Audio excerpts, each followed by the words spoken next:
2018ஆம் ஆண்டு முதல் நிதியாண்டில் மாற்றம் கொண்டுவர மத்திய அரசு திட்டமிட்டுள்ளது. ஆங்கிலேயர் ஆட்சி காலத்தின் போது 1867 இருந்து 150 ஆண்டுகளாக இந்தியாவில் ஒவ்வொரு ஆண்டும் ஏப்ரல் முதல் மார்ச் வரை நிதியாண்டு நடைமுறை கணக்கிடப்பட்டு வருகிறது. இந்த நடைமுறையில் மாற்றம் கொண்டு வருவது குறித்து நாடாளுமன்ற நிதிக்குழு ஏற்கனவே பரிந்துரை செய்திருந்தது.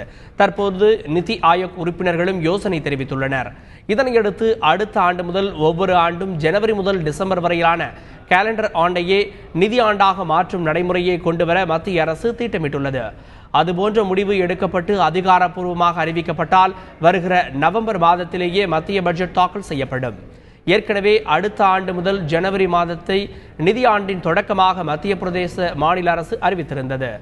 ரஷ்யா, சீனா, ஜெர்மனி, தென்கொரியா, பிரேசில், நெதர்லாந்து, ஐக்கிய அரபு நாடு, இஸ்ரேல் உள்ளிட்ட பல்வேறு உலக நாடுகளில் ஜனவரி 1 தேதியில் நிதியாண்டு தொடங்குகிறது. இதுபோல அமெரிக்காவில் அக்டோபர் மாதத்திலும் ஆஸ்திரேலியாவில் ஜூலை மாதமும் நிதியாண்டு தொடங்குவது குறிப்பிடத்தக்கது.